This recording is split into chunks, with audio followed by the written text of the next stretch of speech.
start just sharing with us kind of from the health department's perspective, kind of where we are right now in this region. And I think one of the things, well, why don't we start there, and then I can follow up with some questions. Kind of Okay. Yeah. where we are and what your organization is doing to approach the pandemic here in the city and county.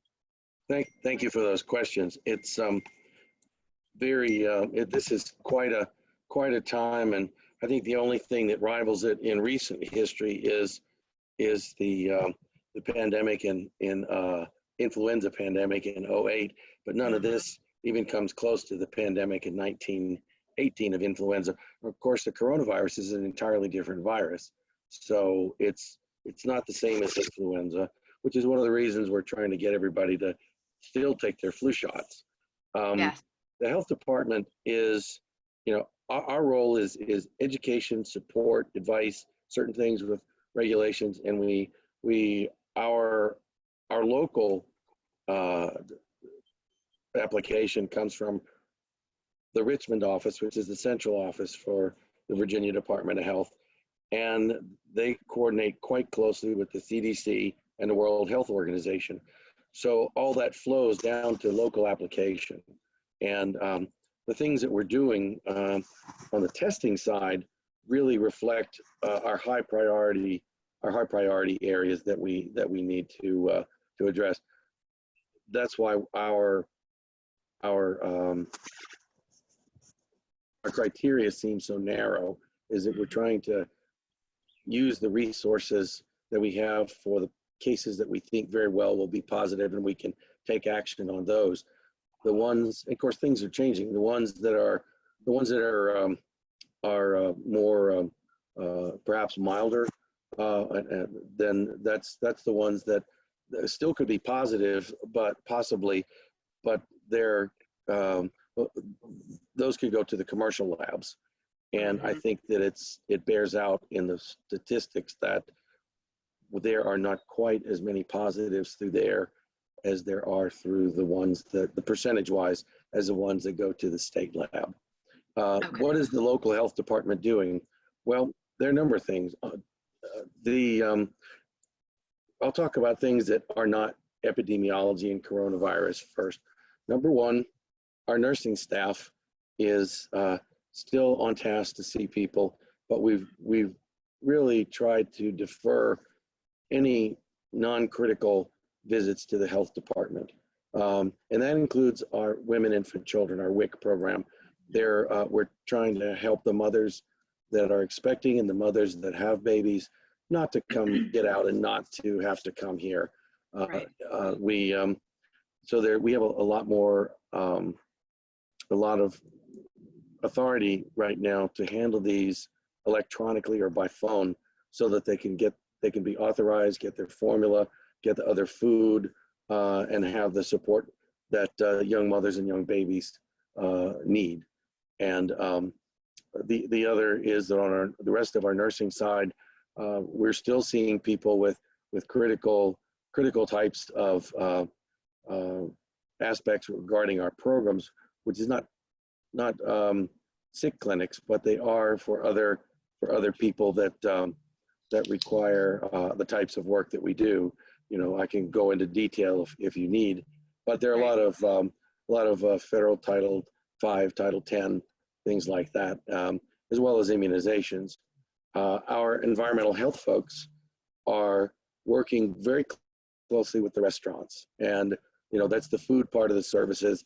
We're reinforcing and reemphasizing to them what the governor has instructed, the executive order, the EO, and helping them, helping the restaurants interpret them appropriately to apply, so that they won't be in trouble with either the health department or the local law enforcement.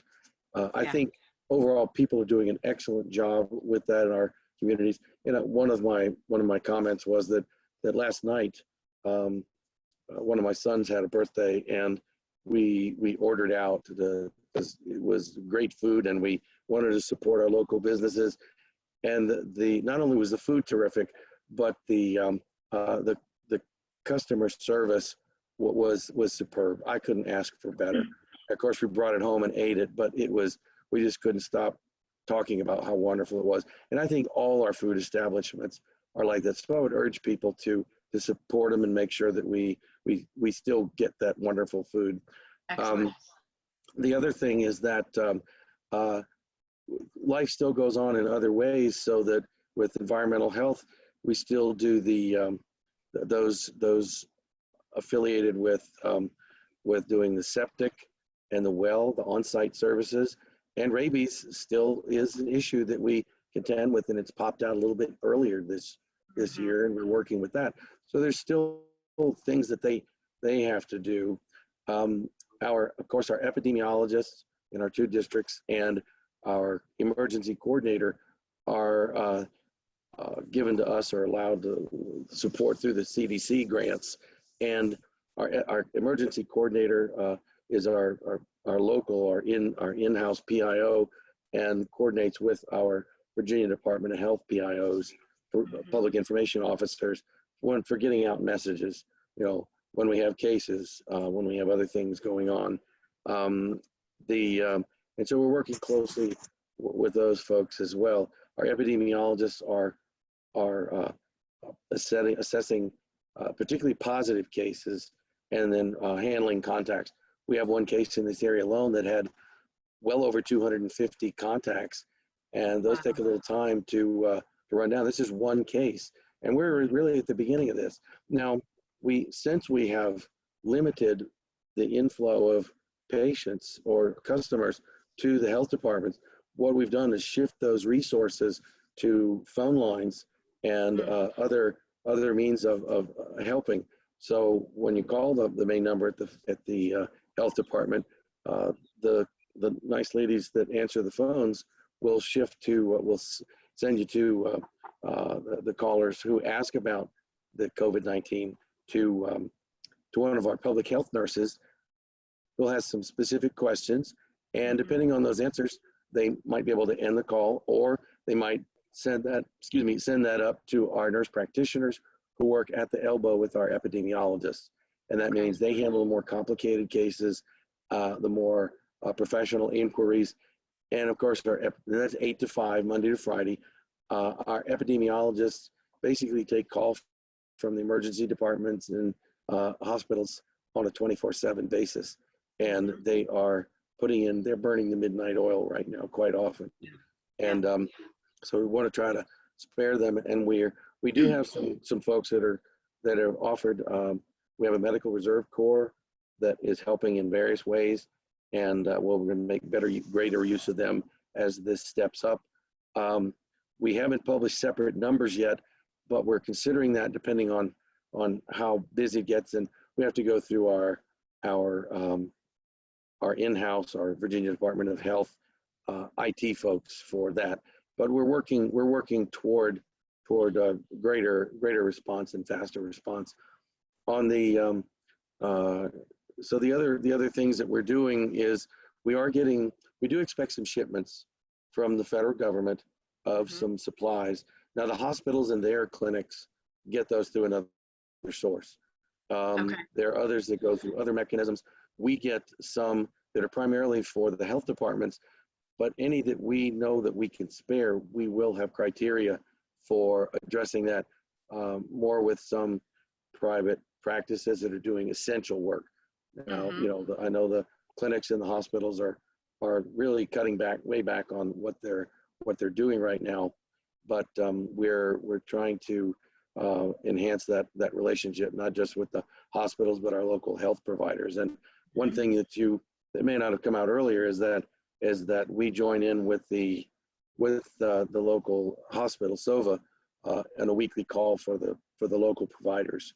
This would be our third night in as many weeks with them tonight, and that's really just for the local doctors and providers to clinicians to answer questions.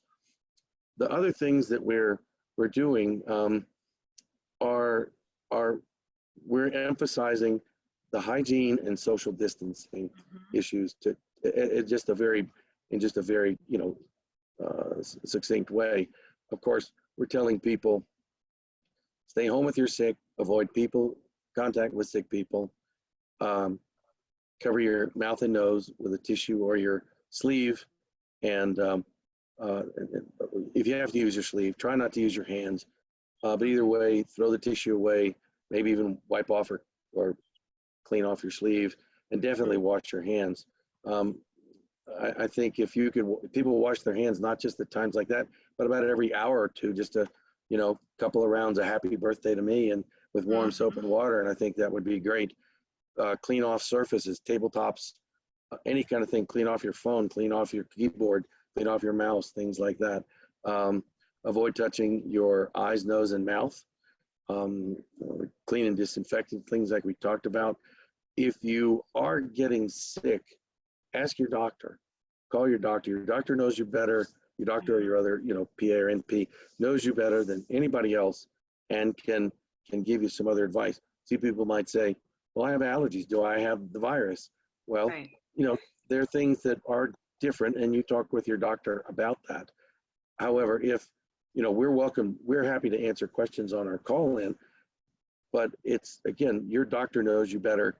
Now, if your doctor says that you might meet your doctor thinks he or she says that you meet the COVID-19 requirements or are strongly concerned about it, then your doctor will send you to the emergency department where they have negative pressure rooms and the personal protective equipment that they have to use to protect not only the individual but also themselves. Right. And right. okay. So the social distancing is something, the 6 feet or more away, small crowds, small groups of people. In fact, we've done this in our own meetings. Instead of our regular conference room, we went to a training room and put the tables arranged differently, so we're 6 feet away from each other. So we're trying to practice that. Everybody's cleaning our own surfaces in our own offices, and we are the gentleman who helps keep our rest of our building clean and hygienic and fresh, is cleaning several times a day. So we're trying to practice what we preach there. There are questions about should I wear a mask, because I see on TV people in other countries wearing masks. I think Mr. Larson mentioned something about that. That's better for the person who is potentially ill, even if they don't have the COVID-19. If they have something else, then they're less likely to give it to somebody else. And quite frankly, the masks on an individual often don't fit well enough to form a tight seal so that someone won't breathe it in. I don't know what other questions you might have at this. Yeah, so you mentioned, if you're sick, stay at home, but there are a lot of us, whether we're working from home or have children at home or just, in every other way perfectly healthy, had that advice to stay home to keep others safe. Is that your recommendation as well? Stay home whenever possible, with the exception, of course, of outdoor activities, social distancing, things of that nature? Well, we are encouraging people when possible. We don't want anybody jeopardizing their job, of course, or tell businesses what to do about it. We are encouraging everyone who can and still be productive, and in line with that company's business needs, to telework when possible. In fact, we are working with some of our own staff to have them telework when possible. We still want and need people here because we're considered an essential service, and quite a number of things that we do, the people have to actually be here to do the work. Yes. But we are even doing that ourselves. There are a few people who said, "Hey, my doctor is concerned. I have these health issues. Is it okay if I telework?" And so far, everybody that's asked, we've been able to do that. So I hope what I'm seeing for your background is your home. And so I'm encouraging, and it's very nice. I'm encouraging everybody to, to do that as best you can in line with your company's policies. Okay, excellent. I know another question that people have, we're seeing what's happening in places like New York City or major cities in California. And I think this is one of the many times when we would say we're very glad to live in a more rural community where we're not concerned about crowded subways or transit systems, things like that, where these things can really become much more serious much more quickly.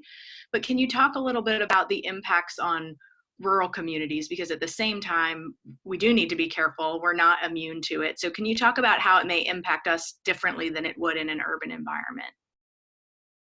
I'm happy to do that. Thank you. The Robert Wood Johnson Foundation puts out the every year puts out studies and statistics about social determinants of health Yes. in concert with the University of Wisconsin. And they and so there's some things that we consider about that in general as to be potentially adverse to health. Large distances people have to travel to go to healthcare or to the grocery store or things like that. At the same time, that very distance in this particular case is probably very protective. A negative could be if you are really ill, it takes you longer to get to healthcare and and possibly transportation. People in some ways are concerned, gee, if I help you, am I going to catch whatever you have? Possibly. But I know that in a rural environment, I've been impressed that, and this is not my first time living in a rural area, but I'm so impressed with how kind and generous and caring people are Yes. for each other. And I just can't speak highly enough about that. So I think there are positives about that. It's so we're not right on top of each other. The large cities with a lot of crowding, it spreads a lot quicker.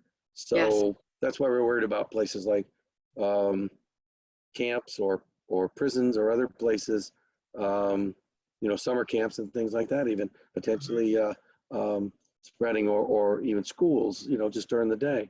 So that's why we're limiting as much of those as we can. But we're not right on top of each other. But Yep. the thing that I was saying earlier is, even though we might wear protective equipment or masks as part of that, and we might have to be at 2 arms lengths away from each other to make it 6 feet apart, we still can and should be helpful and compassionate and kind and Yes. supportive of each other, and again, each other plus our struggling businesses, because they really appreciate it. And I know the people that I've come across individually as well as professionally so much appreciate the things that we do for them. All of us do for each other. And to me, to me, living in the rural area the positives outweigh the negatives. Oh, I agree with you. And I think we've seen we've seen many leaders, with title or without, step up in our community, I think, to help in this crisis, and certainly appreciate your leadership throughout. And I guess the last question I would ask you, and I don't mean it controversially, but perhaps at the risk of being controversial, what would you say to people who still are not taking this seriously, who still are not adhering to the EO or social distancing practices? What message would you offer to folks who may be still skeptical of the seriousness of this? That's a great question. I guess at the risk of giving you a controversial response, I will say you might reap what you sow. And it is, there are some people who could possibly have it and not be ill. There's some evidence about that at different decades of life, perhaps easier spread than others. Think of the people around you, not just yourself. Think of your community. When this is all over, we still have our community, and people's Yes. memories are long. And I think the big message is take it seriously. It's not a simple cold that's going around. This is something that we have not had experience in our immune systems before. There are not enough of us who have immunity to protect others, who perhaps are very immunocompromised. And, if people say, well, I'm just one person, what could I possibly do? And I'd heard an interesting comment once that if you think that one person doesn't make a difference, try going to bed with a mosquito. Yes, yes, So, yes. and see what the power of one can do. Mhm. Little things Yes, add up. Each of us has multiple things that we can do. And you say, well, this is just a little thing, but it's a thing.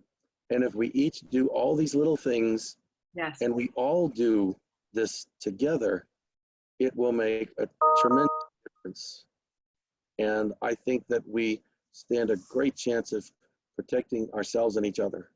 yes. Well, I think that's incredibly helpful. I think that's just what we need to hear right now. And are so fortunate in this community to have a spirit and a camaraderie where we want to take care of one another. And I hope we'll continue to see that throughout. So I'm grateful to you. I know you have a lot going on. We will share this recording with our participants, and likely we'll be back in touch with you for updates in the future. And if there's anything we can do for you, I hope you'll let us know too.